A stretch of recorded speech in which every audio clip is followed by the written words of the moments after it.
So this project was really quick. It was just in 1 week, but somehow it got the interest of a small company in house, and they wanted to produce it. So I didn't even really look for a producer. They came and they proposed to produce it, and it ended up as a product that was sold in a plastic sheet, in a plastic sleeve, and it was sold for 10 euros, which was pretty cheap. And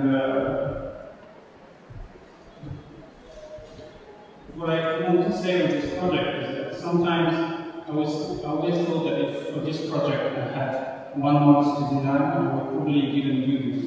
I would probably have tried to make it more and more complex and added layers and layers. And because I didn't have time, it was kind of the naive approach of the design helped to do something rather clear and simple. Because at the beginning I was starting to design complicated shapes, and then my teacher said, you don't have time for that, go for simple. So I went for simple, and that somehow made it happen in Europe, because that's what I want to, this is what I want to say. Sometimes it's good that a project goes fast. It's not true for every project has a different story. But for this one it worked out. Of course this project is not perfect, it has different problems, it was kind of difficult to put together. If you put hot pasta in it, the plastic was kind of weak, so it would be a bit soft. But anyway, we managed to sell a few thousand that have been produced. And the story ended because actually the building it yourself was making too much trouble for the customers. So that's my diploma project I did in 2001. And what I want to say with this project is that I started a diploma project with a theme. At the beginning I wanted to work on sleeping. I wanted to find a project around the sleeping world. I didn't want to make a bed. Then I started thinking it was more interesting to work on this moment when you are half asleep, and especially that happens quite often. That happens quite often in the train. Quite often when you're in the train, you look outside and you're kind of half asleep and you listen to the train sound. There's lots of things that kind of interact with you, and somehow there's this rhythm of the sound of the train that makes it easier to sleep. And that's a moment I really liked. And I thought I have to do something about it. And I liked the paradox between the fact that the train is noisy in this active area, but people still manage to get asleep in there. So I felt there was some kind of tension in this thing, so I tried to explore the fact of sleeping in a public area. So this led me to do lots of workshops and things with my friends to explore what it means to sleep out in a public area, which helped me to define new and interesting new aspects of comfort. We tend usually to think that a comfortable chair is something that's very soft, that you kind of leaning back, and it's kind of the closest you are to the bed, the nicest it will be. But actually, working on this half asleep thing, I had more than a bed. I had in mind this idea of having a nap under a tree, which is something not physically comfortable, but it's mentally comfortable, because the light changes, you have the air around you. And I was thinking I want to have that inside the train. I want things to move, I want things, because the movement can bring comfort.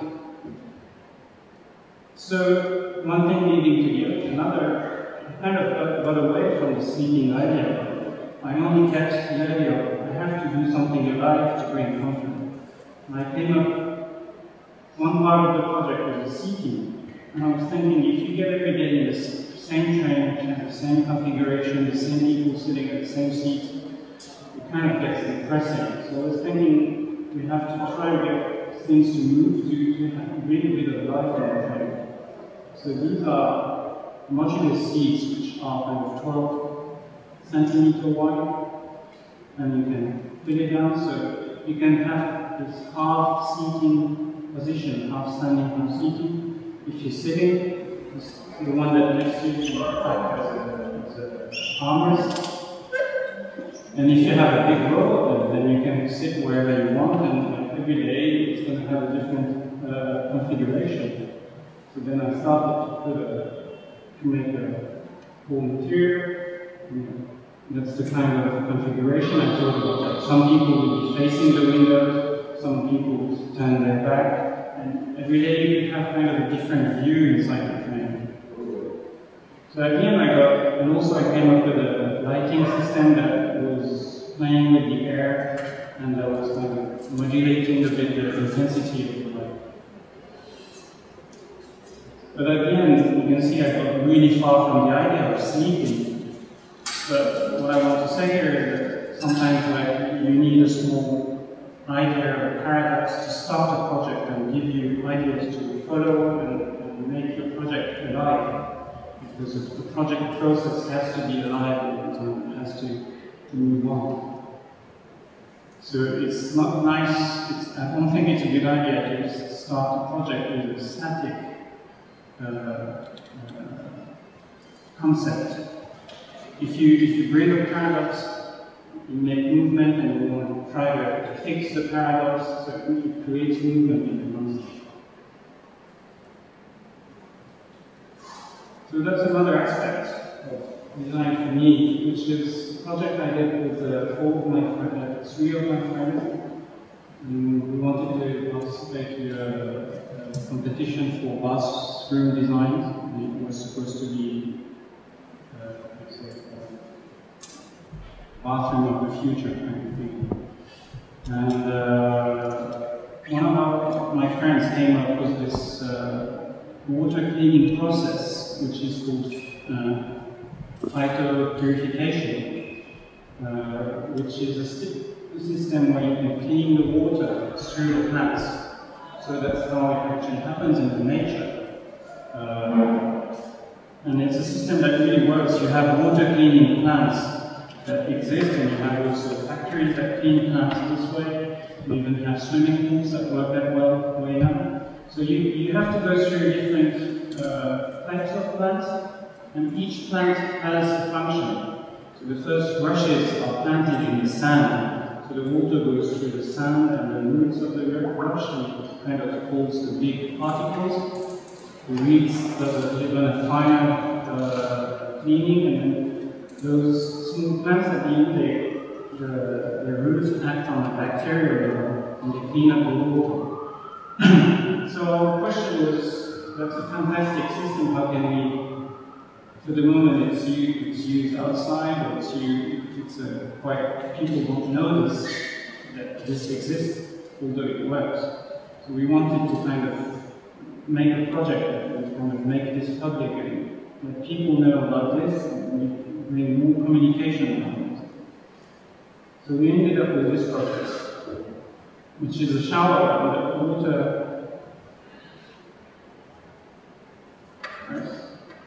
Water goes through here, cools down, and then it goes through the different plants. It comes back, and here you have a carbon fiber filter, and create a cycle. So, of course, we didn't work this out totally scientifically in terms of engineering, because we didn't have that ability to do this. But when we presented this in 2002, there wasn't so much reaction, but then I put it on my website in 2009, and we started to have a lot of feedback and requests from the press, and everyone got really interested about it. And I was really happy because I wasn't happy that people would see our project, but I was happy that people would realize that clean water was planned. And then, you can start thinking about these things. Then we had proposals to make it real and make a product, but that wasn't exactly what we wanted to do.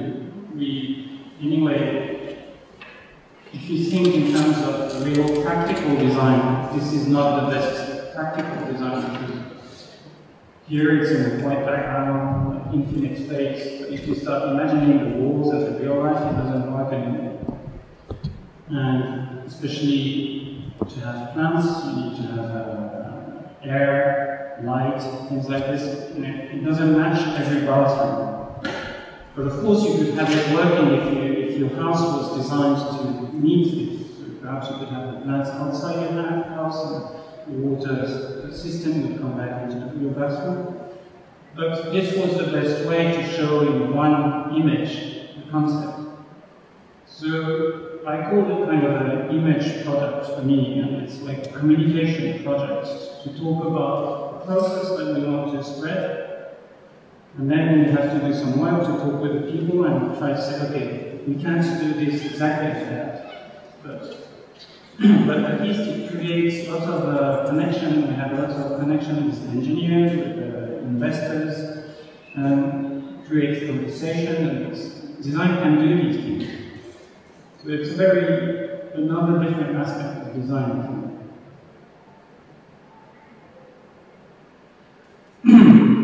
This is a project of a lamp that has been produced at the end. It's going to be in shops in Europe this or next month. This first sketch I did was in 2004. So that's at the beginning of an idea I had of saying, okay, I want a spotlight, but I want the shape, and I want these to play together. So the light is going to be softened by the shape, but it's going to also reflect the light on the other side, so you get the light in many ways. So the first idea was this, and then I did the first 3D, so that was in 2004. So I thought it could be to place anything, the position. Then I started to design into the details and trying to find engineering solutions to have these mobile things and stuff. And then I realized there was too many details in this now. There was too many things to solve, too many pieces, which means any new piece you add, any new movement you add in the design means more price. So you get more expensive, and at the end, what's the point if your lamp is going to be 2,000 euros? And I started to think perhaps it's a bit too much. So I wanted to keep it as one lamp, a bit more traditional. So I tried to put it on one pole with this shape, move around, lots of different ideas. Then I started thinking we could make a box out of it. So something that was 2005 or something. So I kept sketching like this for about 6 years, but not, of course, not full time. So whenever I thought about it, I would take my sketchbook and try to improve the design and bring a bit more solutions to it. And sometimes I would work 2 or 3 days on it and just leave it for about 5 months, or sometimes I would take my sketchbook back. Because I wanted something, I wanted to get to the most simple solution. Until then I did these things, I still thought it was kind of too complex, too heavy. And I started thinking, yes, let's do just a round thing that's going to be held by an arm, it's going to be like this. And this sketch, this precise sketch, was the moment that kind of clicked, and I said, okay, that's it, let's do it. And quickly I started to work a lot of 3Ds, and I made a prototype this way. So the idea is, at the end, it's the same concept as the first thing, but it's the simplest, I hope, the simplest expression of that now. It's the thing that has the least pieces, the least assembly, make it the closest to the idea I was after.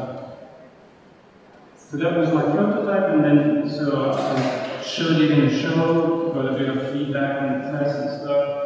And then I presented it to a few companies, and so I presented it to this French company called which makes furniture. And they sent them drawings, and that's what came out of it. To be honest, I wanted it to be black. I didn't have a choice. That's the big boss choice. They wanted it white. So they did it white, and at the end I thought it's not so bad either. I just secretly hope it's going to sell so much that they're going to accept to make it black. Because for me it was a very graphical design, and I wanted this kind of, I liked the contrast between the black and white light, which is a bit less obvious with white, but it's a different universe when you start. So then they proposed me to do other versions, so we have a wall version, you can fix, kind of floats, and reading them. So what I want to say with this project is really that somehow I had the luxury of having time. No one was behind me asking for the design to be ready. It was kind of a long process. But somehow, if I didn't have that time, I would never have come to this design. It kind of, even before it started to exist, it started to become an old object in my mind. So I had it in my mind as if I had it in my room for a long time. So I could tell what was wrong about it, what was, you get to learn what's good and bad about an object when you start to have it more than a month or 2 months or 3 months. So as design process, sometimes I like to do that when I have the time, is to leave that object in my virtual room that's in my head, or leave it on the side, and sometimes I think about it again and I realize, oh, that detail is a bit annoying, so I'm trying to fix it bit by bit. And for this project, I would say time was my friend, and really helped me. So you see, it's really the contrary of the first project. I say that sometimes it has to be quick, but on some projects it's better to just leave time and just get the layer come together. And have a project. Also, I wanted it to be very industrial and rather cheap to make. So in the end, I'm pretty happy that it's one of the cheapest lamps I have, although it does bring enough light to light up a room.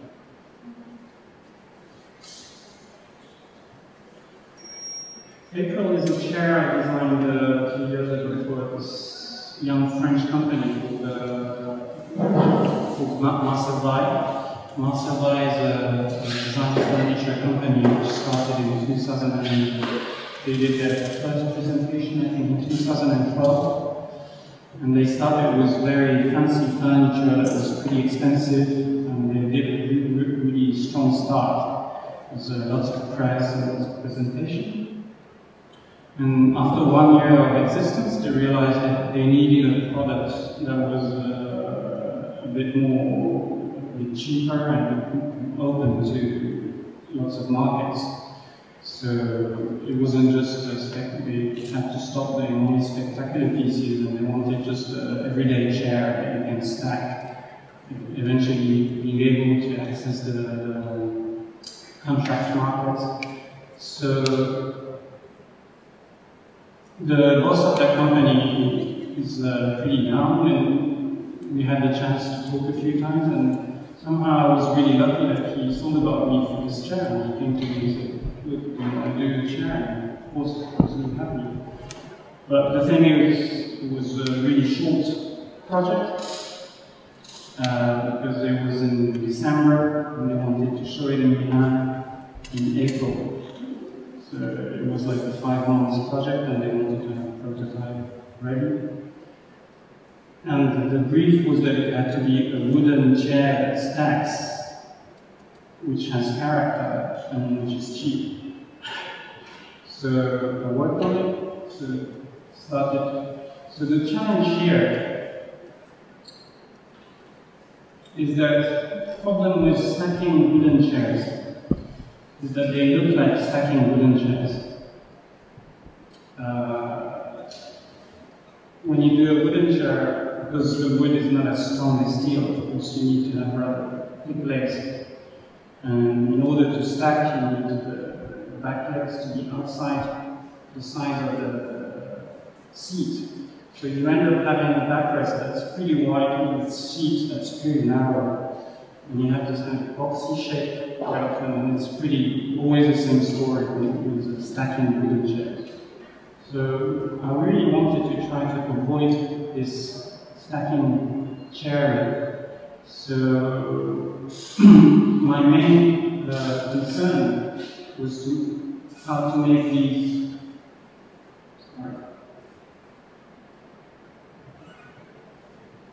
back legs not stick out too much.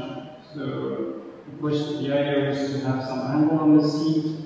Also, the main idea I had immediately was to stop the leg, don't go up to the top, so you can also start having a narrow back. So, because usually these chairs, the leg goes up to the top, so you have a square back. So I wanted to make it lighter.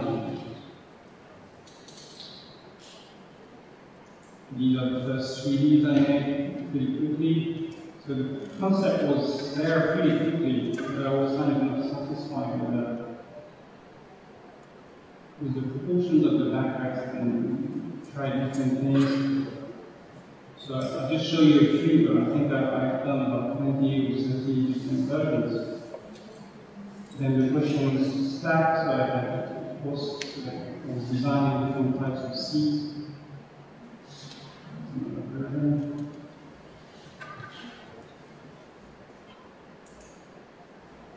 And then doing sketching, at some point you stop thinking, you're not thinking anymore, you're just sketching. This came up, and I saw it, and I said, that's it. And the idea was, before that I was drawing things and just kind of go like this and connect like this to the leg. And then I just did a simple rounded corner like that, and realized it was a simple approach to it. We made it 3D.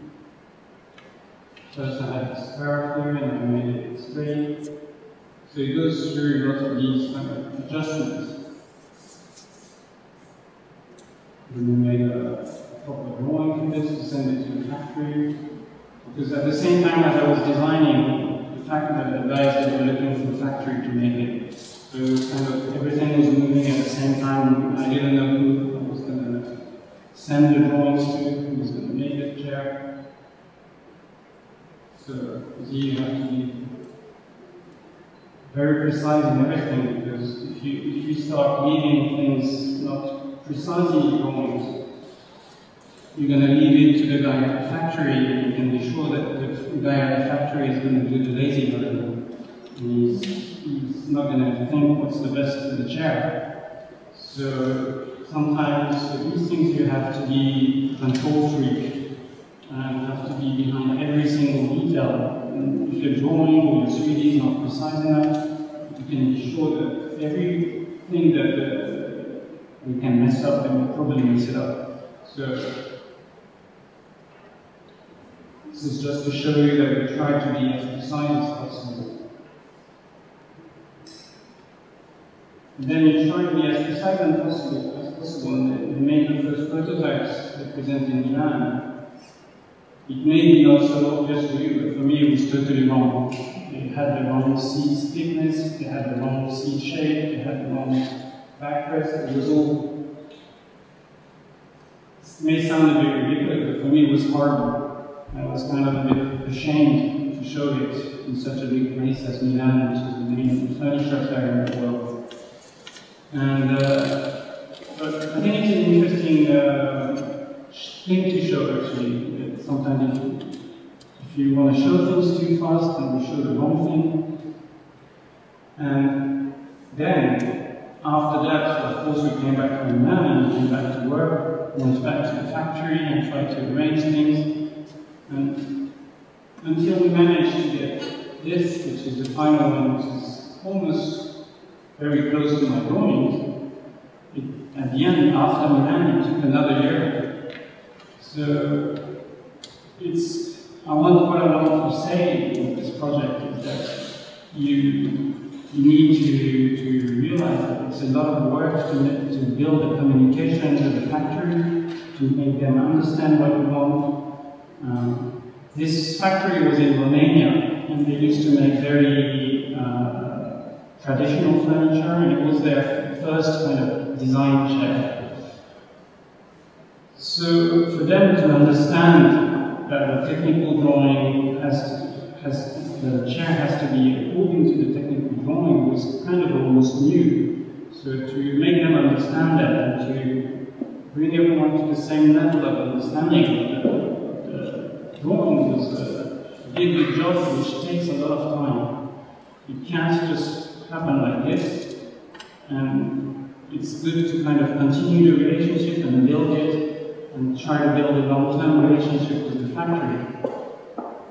Because when I think about this now, I think if we change factory again, it's going to be a disaster because we have to build that all again, because these guys have finally kind of understood what we were expecting from them. So, yeah, it can take a long time. Then it depends about the clients. Sometimes you go to clients who have the right quality standard and they immediately understand what you say, and it's much quicker. But I would say I came across more companies that we have to spend time adjusting the standard than companies which immediately understand these things. But of course, it's not only to the factory to understand us, we also have to, the designer has to make the move towards the factory, because I'm not just saying, do what I want. I had to change a few things also according to what they can do in this factory. So if they show you the tools and they say, look, we can't do what you designed because our tools have that size, it's that big and stuff, you have to admit it and modify your design according to it. So it's a long conversation that goes into that actually. I think it's, I learned a lot with this project, and I think it shows how much designers should go to the factories a lot. You have to spend a lot of time in the factories to get the things right.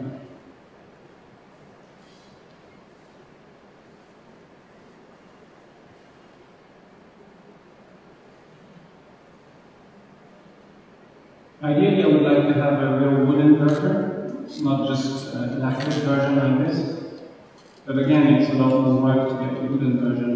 The lacquer allows to hide the small problems that you can have on the wood. Because sometimes they have small cracks in the back and they can fix it with a bit of paste, and then by putting the paint on it, you manage to hide stuff. When you are with real wood, visible wood, you can't cheat. It has to be good from the start. So that's the next step. So this project somehow is not finished yet. Then I want to talk about something that's not my work, but which is really important for me, what I learned from Jasper Morrison, who I work with, or work for, actually. It's been 12 years I work for Jasper. So he's a famous furniture designer from the UK. And he's been my second school. I've learned certain things in design school, but with Jasper as much or even more actually. I've learned most of what I do today in my job with Jasper. So of course I learned about details, designs, shapes and things like this, but what I learned the most from him is about the atmosphere, what people can't grab, what you can't actually design.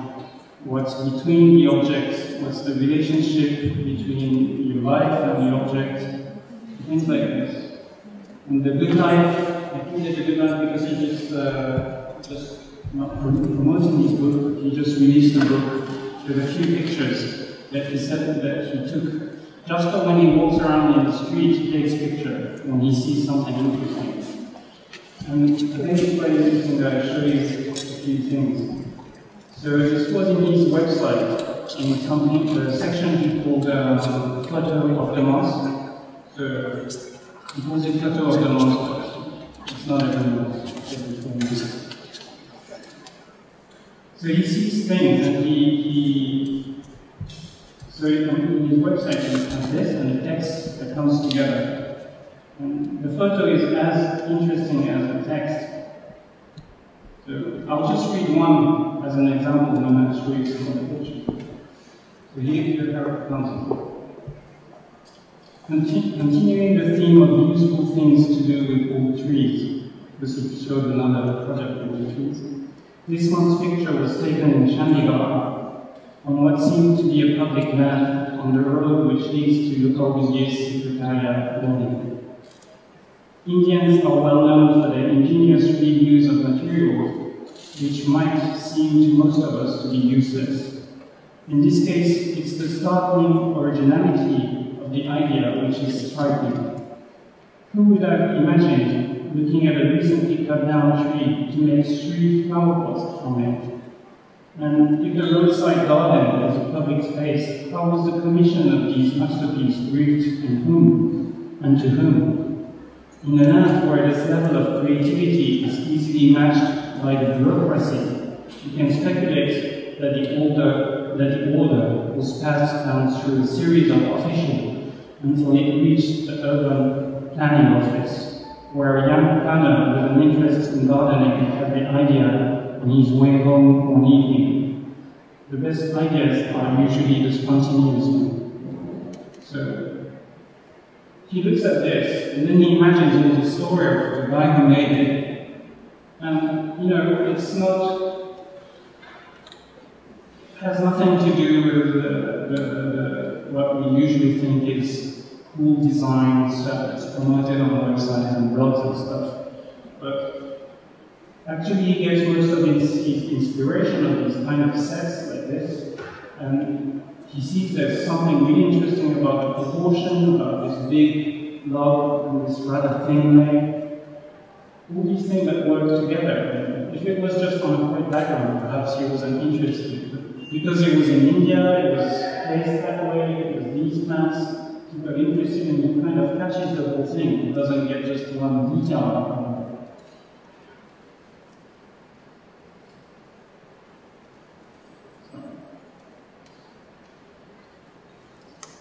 The next thing is something he saw in Shanghai.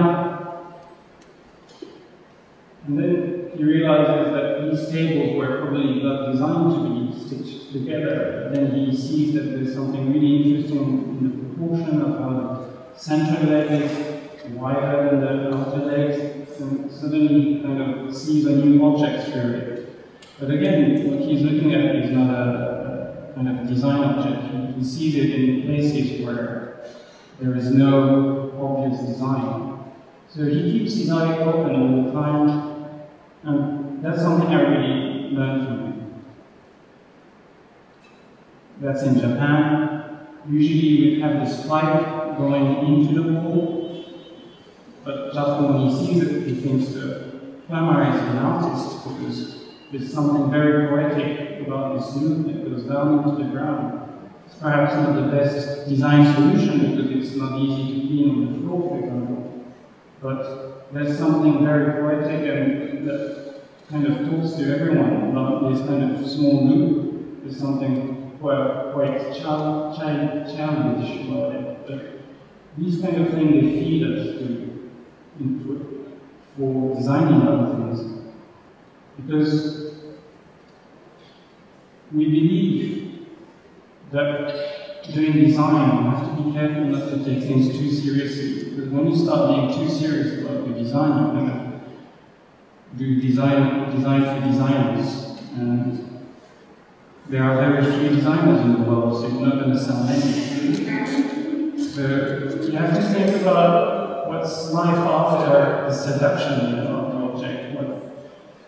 Of course, it's nice to do a cool thing that people are going to be attracted to, that you're going to see in magazines and stuff, but once the thing is in your house, for the first 2 or 3 weeks, you're going to look at your lamp and say, yeah, it's nice, it's cool, I'm happy I bought it. But after 2 or 3 weeks, it's just going to be one of the lights in your house.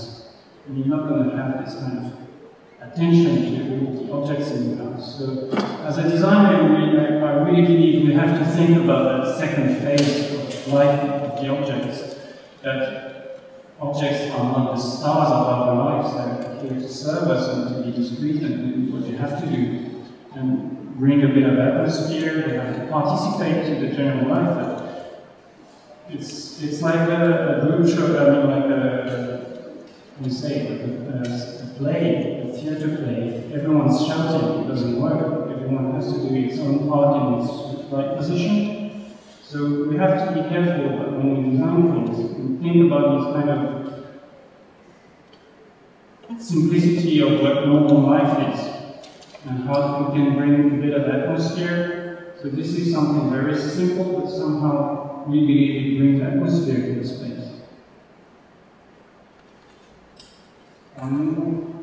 So that's in Sri Lanka.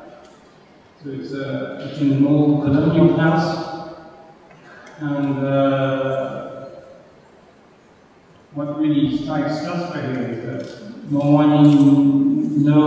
exhibition designer in Europe would ever have done such a thing. It's kind of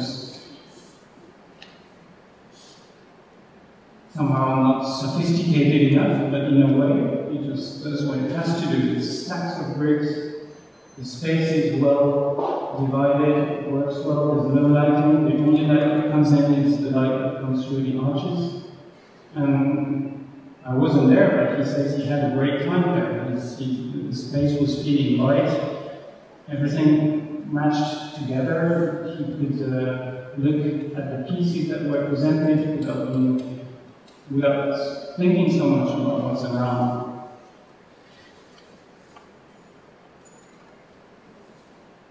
Something else. That's in Portugal.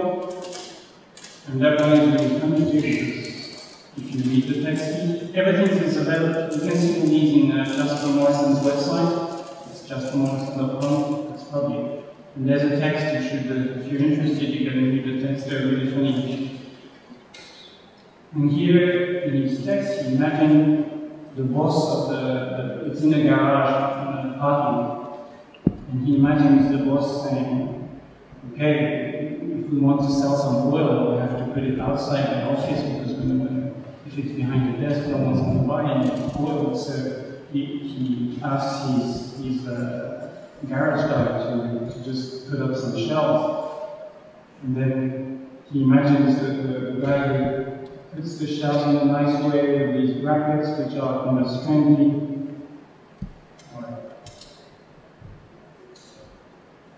in a strange position, and you realize that actually it's made of 2 boards. There's one bracket here. So first there's this composition of the shelves, and then there's the way they display things. It's mainly oil, and then you realize they have to show a few batteries too. But he doesn't put all the batteries in one corner, he put one oil bottle in between to make it nice. So then he starts telling himself this story, imagining the guy who's fixing cars, and at some point he's becoming an artist, and he's doing this beautiful graphic thing, which is really well proportioned. The space between the shelves is good, the space between the objects is good.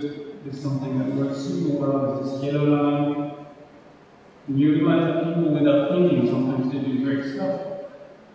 So we learn, I think Jasper learns a lot more from this than from looking through design websites. We try not to be too interested in those things, and it's interesting to see who did what. At some point, that's not what feeds us.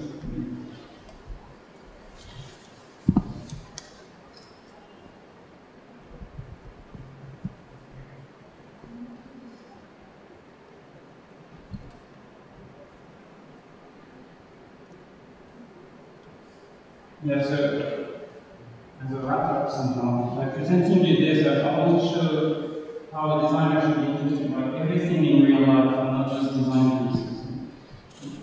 beauty usually is in real life.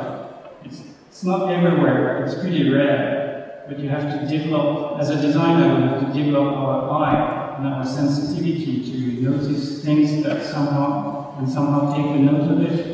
We have to look around us a lot. And by building up and accumulating such a library of shapes and atmospheres and stories in our mind, it helps us to create a conscious and also unconscious references for our own design. I think for designers we have to take example of things that have revealed themselves efficient.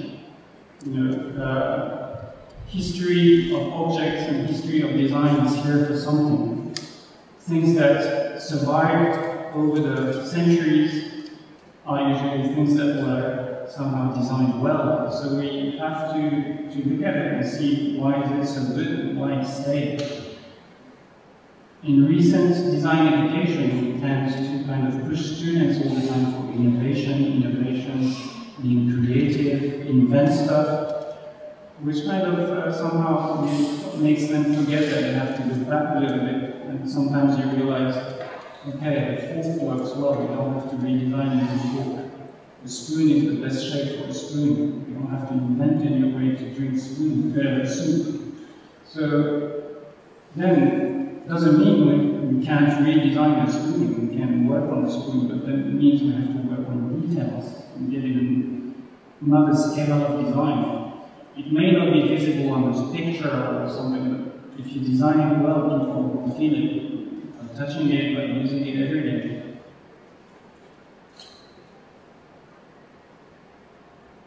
And design history is not what has been made in the last 10 years. You have to look back a lot.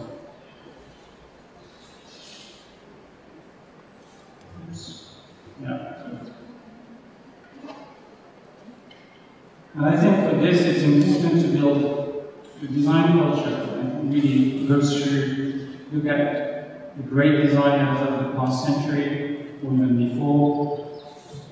I believe it's very personal, but these are the people of which I look at design and I really learned a lot from, because what they do is just fantastic. You have Italians such as Magistretti, Castiglioni, Inzamari, the French like Couvé or Perrin, Soriano in Japan. We also have Dietermans in Germany. But it's really important to go to the internet, go to libraries, read text about what these people did, because that's what we use every day as a reference also to continue working with. So, to be honest, at the beginning, these people, when I was 20, when I looked at what they did, I thought it was boring. But it took me a few years to understand what's good about it, because they did things that were not especially shiny or visible. They did things that were just good sense. So sometimes when you're 20, you're kind of looking for the exciting stuff, and that's not necessarily what these people did. So I think it's really important to not lose faith and just, if you think someone is interested, or if someone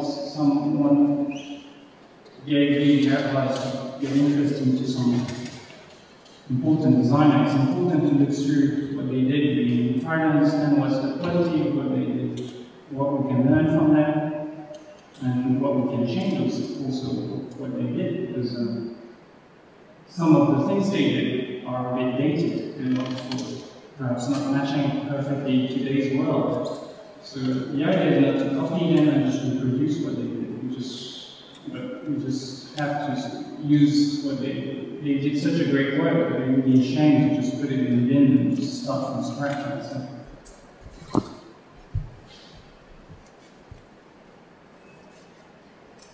Okay. That's it.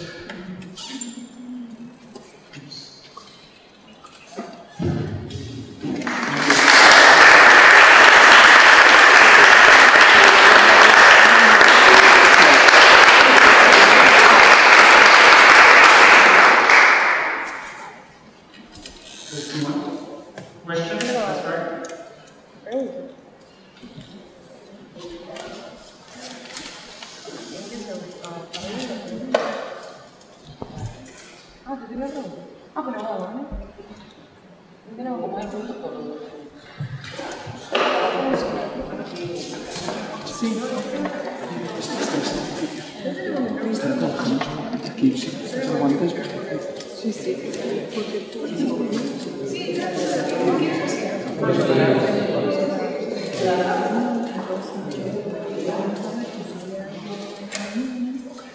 I have a question.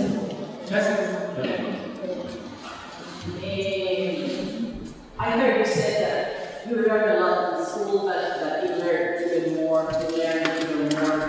working class. So that's so good. I'm a teacher, I'm a son.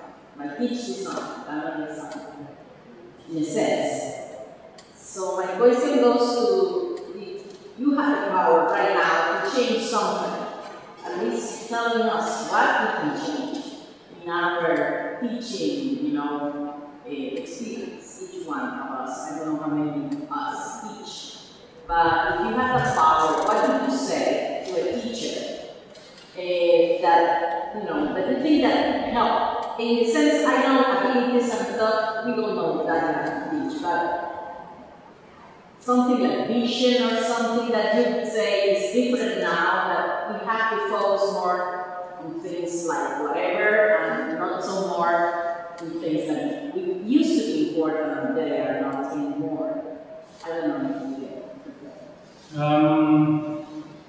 Of course, you have very different ways to teach. Every school, every teacher has a different approach to design teaching. Something I really think is interesting, I'm always kind of being attracted by it too. It's a difficult thing really, because sometimes I think we should teach students to be a bit more realistic and to have a bit more knowledge of what the real world is.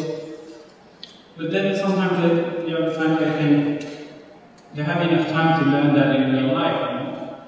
In school you have to be, it's nice to be a bit idealistic too.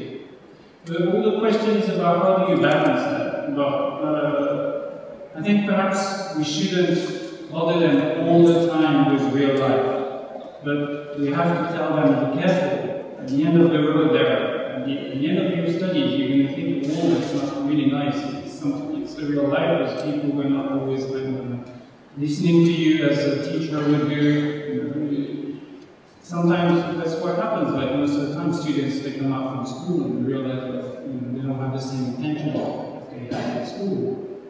So quite often we push them to be innovative, invent stuff, but I think the important thing is why do you innovate this for? What is it going to be after?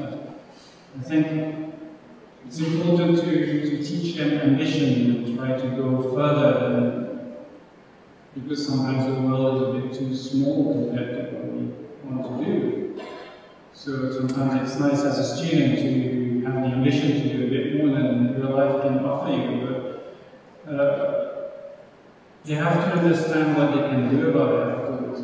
The innovation is, if you can transcript it into real life, you have to understand the different levels of what's pure science fiction and a bit too hard life.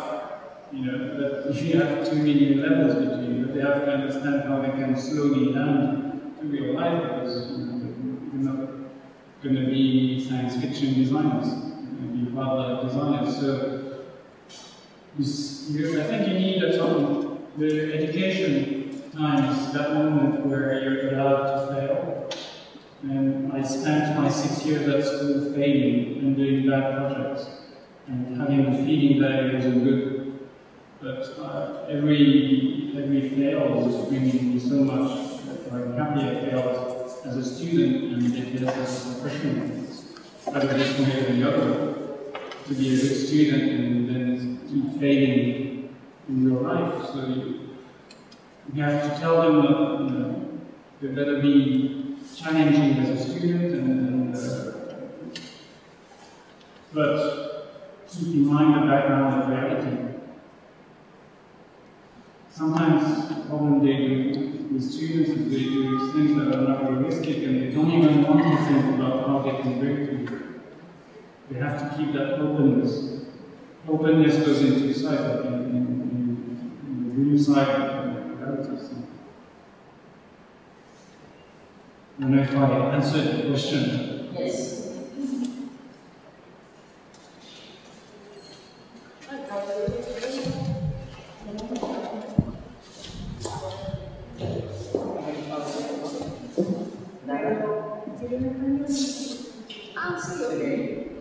Muy buenas noches. Resulta ser que los elementos de materia prima, como la caoba 1, la caoba 2, la caoba 3, no se pueden cortar de un bien.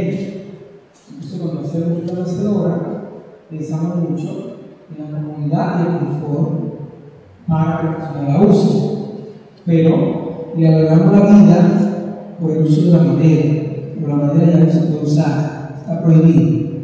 Entonces, el cliente siempre se decide por la vida larga del producto, que dure 500 años, 200, 300 y hasta 100. Pero hoy en día la pasta, que es la que se hace la textura del mueble moderno, no dura mucho. ¿Cuál es la solución entre la madera y la pasta? O sea, ¿qué ustedes recomiendan para que se use una y no se use otra? Porque la caoba ya no se puede meter.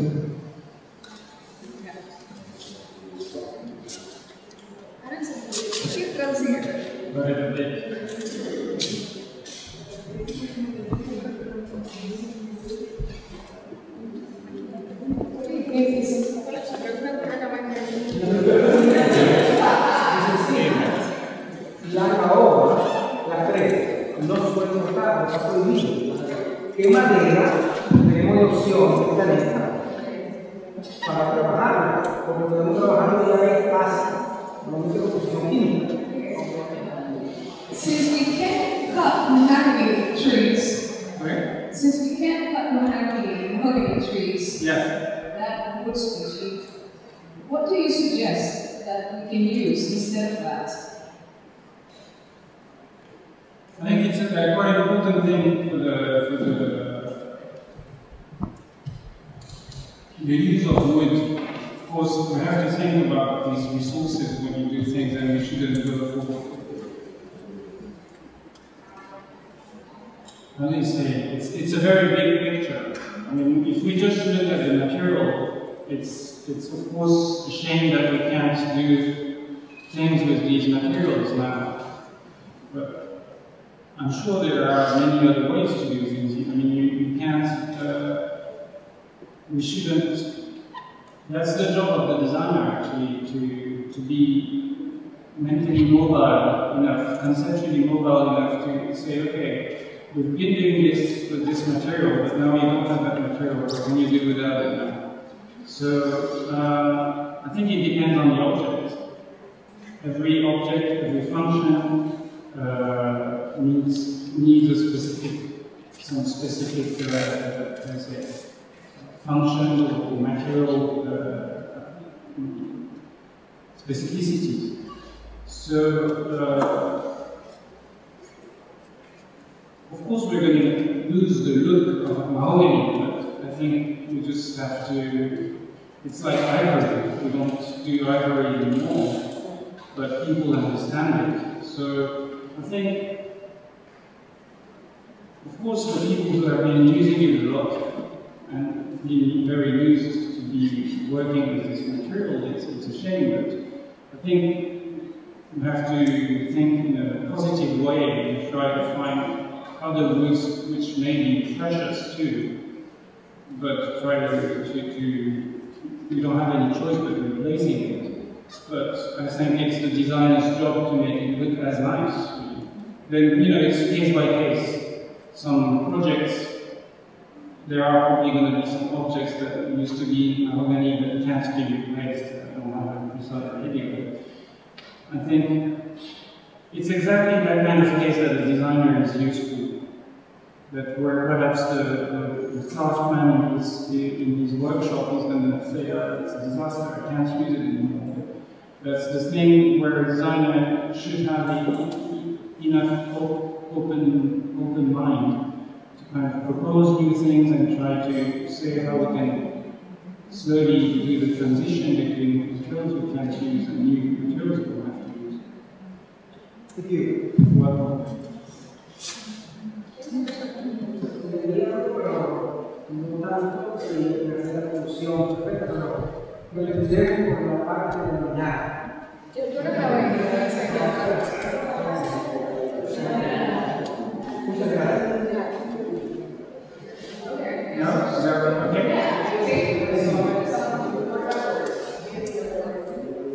Have you ever tried 3D printing your objects? 3D printing, I did use it once for bienal. I showed you. There was a small piece to screw. A guy printed it for me. But it wasn't for the sake of doing 3D printing. 3D printing for me is a tool like any other. So I tend to think that 3D printing is not a subject. It's a tool. Because if you kind of focus too much on the... It's a bit like if you suddenly got really excited about a hammer or something. And say, someone invents the hammer and say, oh, I have to make lots of things out of hammers. So I think it's a huge opportunity. It will bring us an opportunity to make lots of new shapes. But it doesn't save you from having a good idea. It's not going to do the job for you. See what I mean? So I think the 3D printing is great for the moment. In terms of quality, we're not totally there yet for everyday use. I think if you want to have very good quality of finish of material, for the moment it's too expensive. And if you use these maker boards and these rather cheap 3D printing, I think the quality is not totally matching the needs for the moment. So I think we are in the beginning of this process. But whenever I'm really willing to use it, because I do a lot of 3D, and but I would use it. For me, it's an option as much as injection is an option. And every object has some needs, some functionalities and stuff, but sometimes 3D printing is not going to be the best option.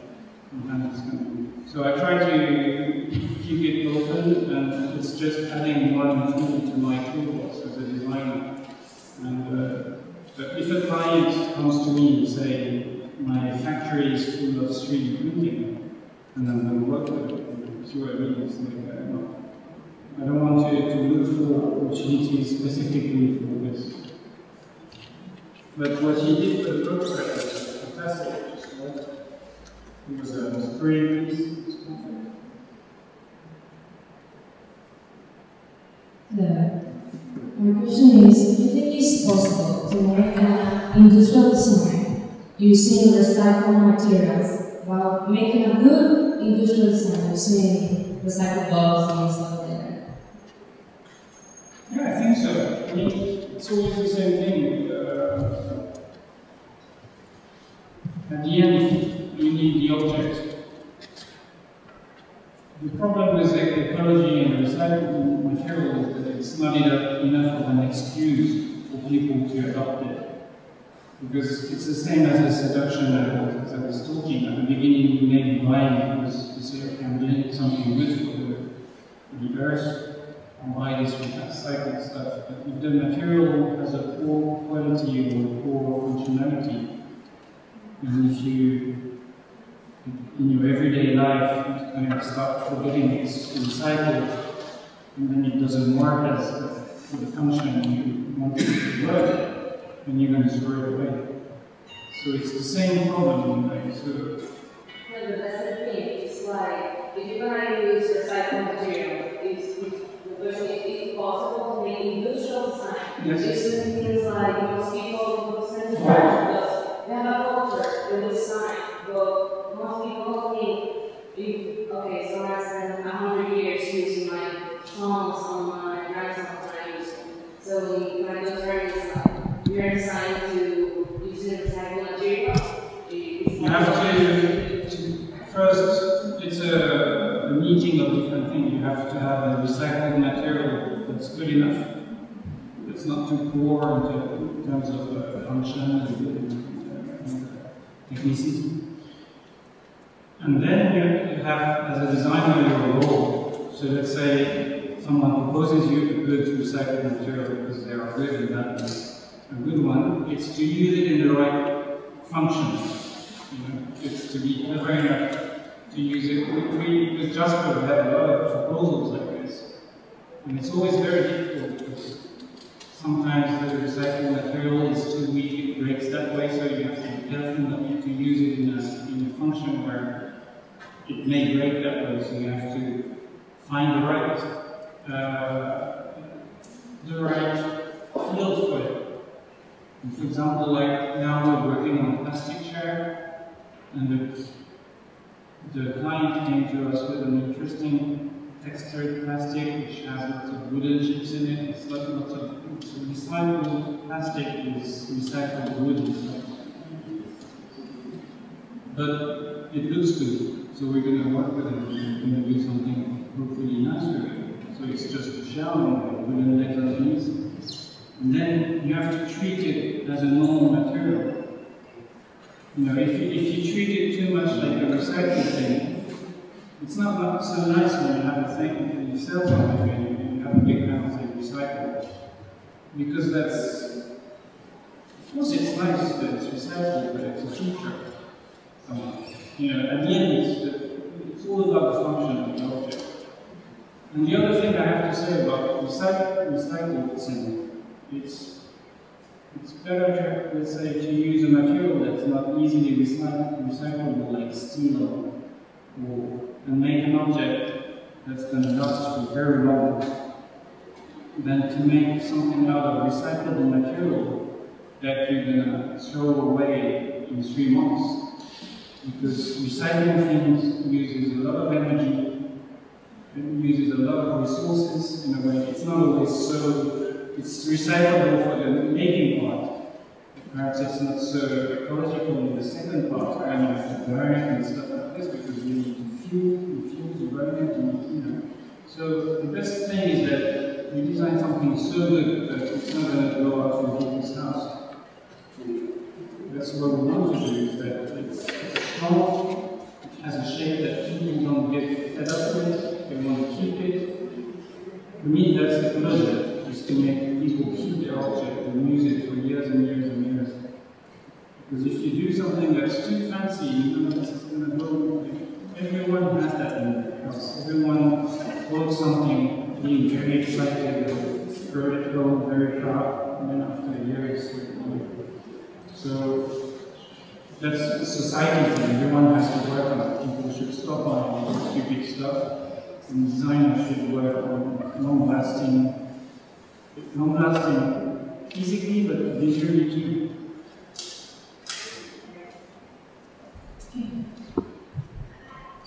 I would like to know, how do you make the connections with the factory, with the industry? How they know your work, how you connect. You go to places, do you connect directly with the product, with the management? It's the hardest part of design. It's not just a draw in a paper, I would like to. It's the toughest part. Finding a client and keeping it. There are many ways of this. I mean, I work in a field that's a bit particular, which is the furniture design. And in that kind of design, it's a bit of a social thing too, in Europe at least. You have to meet people, lots of people. It's a long story. You have to make a network, you have to have a website, you have to promote yourself, you have to show people you're still life, that you're doing stuff. The internet is really important nowadays to get yourself to get a myth of a name. But that's not enough, then you have to go and meet the manufacturers, present them things. But very rarely, I never had anything made just sending an email to your companies and look at this great stuff. You need about 2 or 3 different reasons to connect with someone. If you send the company an email and you heard about it from someone else, then it's a good plus. Because in the furniture business, they get so many portfolios and there's too many designers for that industry. It's a real fact. In Europe, we have too many design schools and there are too many design students. It's very frustrating. Everyone thinks they can be part of the party. The door is very simple to get through. So there's no recipe really. It's somehow you have to be very active in communicating the whole production. And you have to be, you have to let people know that you're there and you're producing stuff and present stuff as much as you can. But it's always difficult because then you have so many companies that take advantage of it and would kind of say, okay, just make me a proposal and then make you work for free. And this shouldn't happen. Now, because there is this situation in Europe of having so many students, I hear so many stories of students being abused, or young designers, being abused by companies because they know everyone wants to have their thing produced, but we have so many people that are ready to give their designs for free, just to have the thing produced and be on the website. So that's one thing. Then it's a different thing when you have to with the more heavy industry thing. Like if you start working as a design agency for product design, it's a different kind of networking again. But that's the nice and boring part of this job is that there's a lot about social networking. Somehow, in fact, the companies do not always go for the best designers. They go for the one they know. It's a very personal thing. And the best way also, I noticed, is always to talk to the boss. You don't talk to the marketing guy, or to the product management guy, because these people, the one below, they are always afraid of what the boss is going to think, so they don't do anything. So you show them things, and they're like, oh yeah, that's good. It never goes up. If you are in direct contact with the boss and the boss says, we make this guy work, everyone's going to move. But if it's the guy below you, it's not going to move. So it's difficult. Sometimes you have bosses, like in big companies who have a vision of design. And sometimes, and most of the time, they don't have any vision in design. So it's difficult, for sure. But it takes, all my friends who have gone totally freelance in Europe, it takes them about 4 or 5 years to settle down really well and have their name in the business and have their network of clients. It's not like this. Even if you come from a big firm or if you work for a famous designer, when you're by yourself, you're by yourself. It helps the line in your CV. And also experience. You can't leave a company with their clients. You have to build your own network.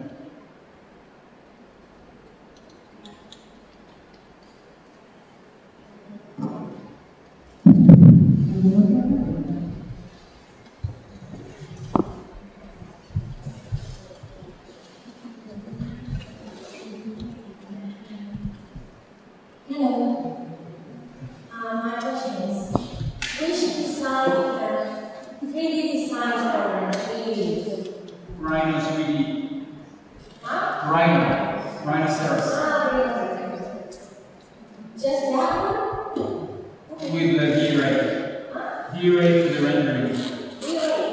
V-Ray. Rhino is very, very popular in design in Europe. Usually it's Rhino, SolidWorks, for small companies. And then you go to bigger companies and they use different software which is the future. But like for a medium-sized company, usually it's Rhino or SolidWorks. These softwares are good. Rhino is good because it's really open and you can export files to lots of different types and you can communicate with different levels, like lots of different companies. Do you also use SolidWorks? But I have lots of friends who use SolidWorks. Thanks.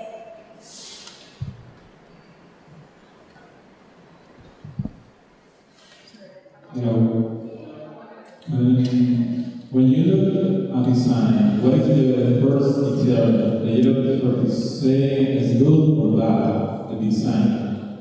What is the four details? First detail? Yes, for to say is good or bad, the design. I mean, what's my first criteria to judge design? Thanks. It's the character. If it has a nice character, it's the general thing that comes out from the object. Yes. Sometimes you have objects that are not nicely finished, but sometimes you don't care because they are friendly or they talk to you. And some objects I find them aggressive, so I don't deal with them. Some objects I find them just badly proportioned, so you don't want to. It's it's just it's like a person. You have a first, but the object is not like a person. They don't have several layers. What you see, what you get. So, but I really, in the other way as a designer, when I make something, I always make sure it has a nice character. So I work on details, but I always step back and look at everything from far. Have a bit of it's important to put distance with your own object that you're designing. Because if you do too much always like looking at everything too close, it's just an accumulation of details, but it has no story. So you have to have a global story coming out of it. You have to think of what your object is going to express.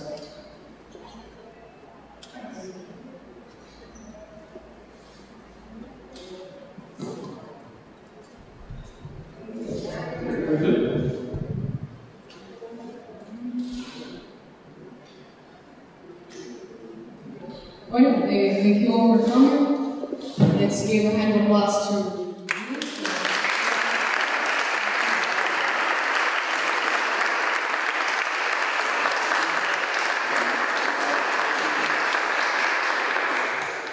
tomorrow we will end his workshop too, so we'll keep in touch and post the pictures of whatever comes out of that workshop, and let's keep posted. So follow us or look us up in Diseño dRD.com. 6 weeks of free, open to public activities all related to local design. Thanks again.